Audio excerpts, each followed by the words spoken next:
What's up guys, John here and welcome to Baltimore Retro Gaming, and today I'm going to show you guys 7 of the best JRPGs on the PSP. And the reason it's only 7 is I knew I wanted to do a PSP video today, so I just kind of blindly just reached over and grabbed a stack of games. And I did reach toward the JRPG section of all my games, but it turns out that the 7 that I grabbed are amazing, and I damn near consider these 7 the best on the system, so let's check it out. Okay guys, at number 7 we have Breath of Fire 3. Okay guys, so if you love Breath of Fire 3 for the PlayStation 1, then look, you guys are going to love this because this is a direct port of the PlayStation 1 version on the PSP. One thing about this game is you might have to import it. Really, you're probably going to have to import it because this game was only released in Japan and in PAL regions. It actually released in Europe on February 3rd of 2006. And funny thing is, in my local retro gaming store, they actually have an extra copy of this game. Nobody's buying it. So anybody out there in the YouTube world, let me know if you need this game. I can probably score it for you for right around $20. Okay guys, so at number 6 we have Jeanne Dark. So this game is kind of like a reimagining of the Joan of Arc tale, and it kind of has like a very strong French influence. Everybody sounds French, or maybe they sound like they're from Canada. So pretty much Jeanne Dark it's like a strategy role-playing game. It's actually developed by Level 5 and published by Sony for the PSP. So like most games, it did come out in Japan first. It was actually released in Japan on November of 2006 and then was localized with, voice actors and everything in August of 2007. So guys, as a kid, I was never really a fan of strategy RPGs. Well, until I played Final Fantasy Tactics, and that changed everything. But this one's one on the PSP that's not to be missed. If you love strategy RPGs or just RPGs in general, check out Jeanne Dark. Okay guys, so at number 5 we have Tales of the World Radiant Mythology.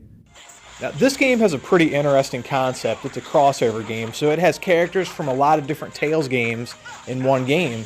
And that's kind of like a game like Project Cross Zone 1 or 2 if you guys have played that on the 3DS. Awesome game. And kind of a funny reason this game's in my list today because I bought Blade Strangers yesterday, and that is an awesome crossover fighter that has characters from a lot of 3DS RPG series in it. Awesome game, definitely check that out. So this game was actually developed by a company called Alpha System and published by Bandai Namco for the PSP. And Tales of the World Radiant Mythology came out in North America in July of 2007 and then September of 2007 in Australia or PAL regions.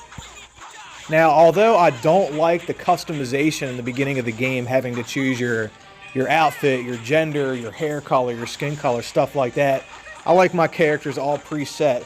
But there is a little bit of that in the beginning of the game, but don't let that stop you from playing this game, because if you love action RPGs or you're just a fan of the Tales series, trust me, you're going to want to pick this one up, and it's very affordable on the PSP. Okay guys, so at number 4 we have Tales of Eternia. Okay guys, so Tales of Eternia shares a lot in common with Breath of Fire 3. They were both games that were made for the PS1. They were both games that were ported to the PSP. They were also 2 games that were ported to the PSP in PAL regions. They never made it to North America. So you should try to import this one, or you may be able to find it locally depending upon your local retro game store. Now, this is a pretty excellent action RPG, especially if you like 2D sprites and styles of RPGs from, let's just say, the Super Nintendo era. So when I said this was a port of a PS1 game, this is actually Tales of Destiny 2. Now, there was an actual Tales of Destiny 2. It was released for the PlayStation 2 only in Japan. Unfortunately, we never got it. But Tales of Eternia is essentially Tales of Destiny 2. It was called Tales of Destiny 2 only in North America. Everywhere else in the world, it was Tales of Eternia. So with that being said, everyone that knows Tales of Destiny 2 knows the price tag associated with that game. It's an expensive game. But you can still play the game because the PSP is region free, and if you import or find a copy of Tales of Eternia for this PSP, you can play this excellent RPG for I'd say around $30 to $50, depending upon where you get it. Okay guys, so at number 3 we have Wild Arms XF. Like I said before, I'm not the biggest fan, or I wasn't the biggest fan of strategy RPGs or tactical RPGs. But this is another one of those games that proves me wrong, and it's an awesome strategy tactical RPG. Now, this one has one of those hexagonal grid battle systems that it's not that bad. You know, it's pretty fun. The battle system in this game is very fresh, and it kind of reminds me of Grandia in a weird way. One thing that you'll notice that the music in this game is excellent, and I think that has something to do with Kota Misato, who previously did work on Wild Arms 4 and 5, coming back to help do music for this game. For the longest time, Wild Arms XF is one of those games you could pick up between $10 and $20, but I don't know what happened recently. It's really been going up in price, so if you want this excellent strategy RPG, I wouldn't wait. Grab it soon. Okay guys, so at number 2, we have Gem Saga. Okay, so this game was not only developed for the PSP, but it was also developed for the iOS. And this game was actually made in South Korea, so that's pretty interesting how they localized it and brought it over here to North America. It was published under its original name of Astonisha Story 2, but it was released in North America May 26th of 2009 by Atlas, then giving the new name Gem Saga. Okay guys, so this is my number 2 pick for a reason. This is an excellent turn-based RPG, and the story in this game, it's phenomenal. So if you see this one, definitely pick it up. Now, it might be kind of hard to find, but you can find it online for, it's not too expensive, but you might want to grab it soon. It's really hard to get. Okay guys, so what do you think my number 1 pick is? Maybe Final Fantasy VII Crisis Core? Let's find out. Ready? Hexyz Force for the PSP. Okay guys, so this is my favorite RPG, or JRPG on the system.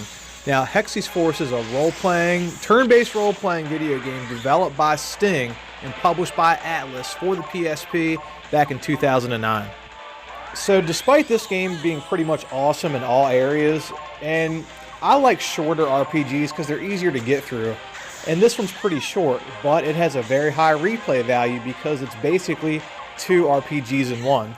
There's 2 different characters you can choose from the very beginning. You got Cecilia and you have Levant. Now, I will say, sadly, I haven't played fully through Levant's tale yet. I will get to it one day, but I have played through Cecilia's, and let me tell you, this game is awesome. So, if you're a fan of RPGs and you own a PSP, you owe it to yourself to play this game. Get an emulator and a ROM, emulate this game, or get it physically. It's not super expensive. It's a little bit pricier than most, I'd say between $40 and $50, but don't let that persuade your decision because it is totally worth the money. This game kind of is hard to find physically, but if you do buy it online, you can probably find it for not super expensive. Either way, it's worth it. Get Hexyz Force. It's my favorite on the system. Okay guys, so those are 7 PSP games, and I mean, honestly, even though that was a blind grab and I just grabbed 7 of them, I mean, I honestly consider those 7 of the best on the system. So what are some of your favorite RPGs on the system? Let me know in the comments section. I love learning about new games. Well, anyways, guys, thanks for watching. Now, remember to like this video. Remember to subscribe to the channel. Until next time, peace out.